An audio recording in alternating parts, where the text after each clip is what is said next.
Ешкі сүті 99 түрлі ауруға ем. Қойдың сүті қорғасын, ешкі сүті ем дейді дана халқымыз.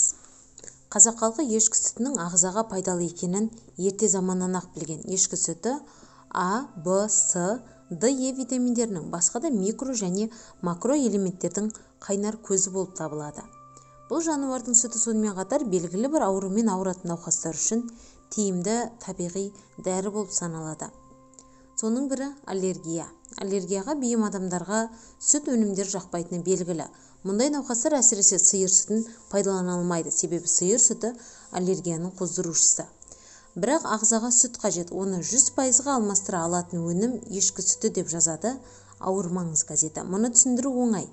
Ешкі сүті біріншіден аллергияны қоздырмайды, сонымен қатар аллергияға бейім адамдардың ауруын түбімен жоятын қасиетке ие. Ағзаны қалпына келтіруге де көмектеседі. Ешкі сүтіндегі май түйіршіктері сиыр сүтіне қарағанда өте төмен, сондықтан адам ағзасына түскен ешкі сүті тез қорытылады. Ол түрлі факторлардың салдарынан әлсіреген ағзаға өте пайдалы. Онымен қоса ешкі сүтінің құрамында калийдің мөлшері өте көп. Сүт құрамындағы бұл элемент әлсіреген ағзадағы жүрек қан тамыр жүйесі жұмысына өте қажет. Сүйекке де пайдалы. Ешкі сүтінің құрамында сүйек тіндерін қатайтатын кальций және Д тобындағы витаминдер қоры жеткілікті. Сондықтан дәрігерлер балаға 1 жасынан бастап рахит ауруының алдын алу және оны емдеу үшін ешкі сүтін беруді ұсынады. Сондай-ақ дәрігерлер мен ғалымдардың дәлелдеуінше, бұл ешкі сүтін сүйегі сынған адамдар күніне 1 стаканнан ішіп тұрса, сүйегі бітіп, қалпына келу процесі 2 есе жылдам болады. Ешкі сүтіне жасалған өнімдер ішек жұмысын қайта қалпына келтіруге көмектеседі. Сондықтан бұл дерттен тезірек айығу үшін міндетті түрде ешкі сүтін ішіп, одан жасалған өнімдерді тамақ рационыңызға қоссаңыз өте пайдалы. Асқазан мен ішек ауруларының кез келген түріне де ешкі сүтінің пайдасы зор. Оның құрамында лецитин асқазан мен ішектегі шырышты қабақ жараларын емдейді. Сонымен қатар асқазан сөліндегі қышқылды бейтараптандыратын ерекше қасиетке ие. Егер асқазан жарасы зардабын тартып жүрсеңіз, онда сізге ешкі сүтін ішу арқылы емделетін мынадай амал көмектеседі. Күн сайын таңертең аш қарынға ешкінің 1 стақан шикі сүтін ішіңіз. Содан кейін әр кезде ұрттай жүріп кешке дейін 2 стақан сүтті тауысу керек. Емдік курсы 21 күн. Ешкі сүті диатез дерті кезінде де көмектеседі. Қазіргі кезде көптеген балалар мен ата-аналар диатез және терінің қабыну сияқты дерттерге тап болып жатады.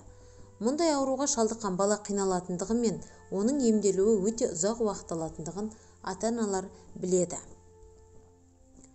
Бұл дерттен ешкі сүтін ішіп, бір жола арылуға да болады. Дәрігер педиатрлардың анықтауынша, ешкі сүтін жиі ішетін балалар диатез дертіне шалдықпайды екен.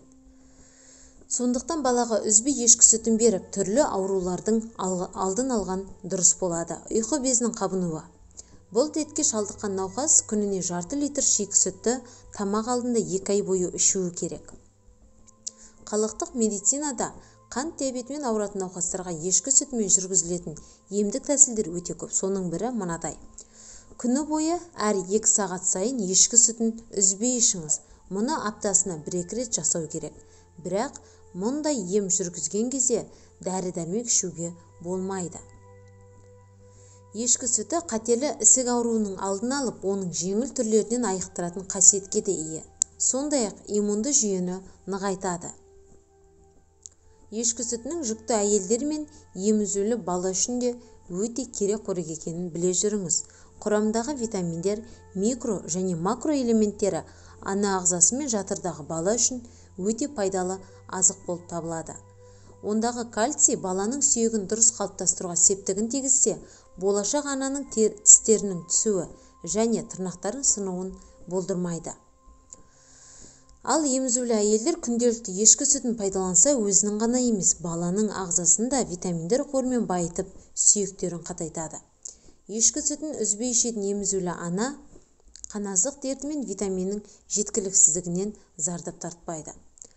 Артық салмақтан арылғысы келетіндерге де ешкі сүтінің пайдасы бар. Ешкі сүті майлы болғанымен ағзаға май жинамайды, ал құрамы витаминдерге өте бай. Бұл сусын диета ұстап жүрген адам ағзасын түрлі витаминдермен қоректендіреді. Терідегі түрлі бөртпелер мен дақтарды кетіруде ешкі сүті табиғи тазартқыш құралы болып табылады. Шикі сүтпен бетті сүртуге болады, сонымен қоса ол теріні ағартады.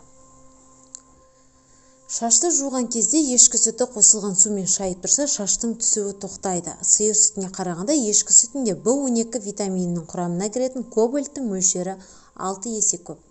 Ал калийдің жоғары мөлшері жүрек қан тамыр жүйесінің қызметіне оң әсер етеді. Ешкі сүтін Гиппократ құрт ауруымен ауыратын адамдарға ем ретінде ішуді ұсынса, Ибн Сина айналасындағыларға қартайғанда балаларының алдында мүсәпір халге жеткілерің келмесе, ешкі сүтін ішіңдер деп, оның ағзаның саулығы мен ұзақ жасауда пайдасы зор екенін атап өткен. Педиатрияда жаңа туған нәрестенің іш жүруін қалыпқа келтіру үшін ең бірінші осы ешкі сүтін береді. Ешкі сүті ана сүтін алмастыра алады, бірақ әрине баланы ана сүтінен айырмаған жөн. Жалпы ешкі сүтінің суық тигенде тез жазылу үшін де пайдасы мол. Дегенмен ем іздеймін деп ауру жамап алмаңыз. Ешкі сүтін танымайтын адамдардан кез келген жерден сатып алуға болмайды. Ішек ауруларына сақ болу үшін сүтті жақсылап қайнатып ішкенде артықтық етпейді.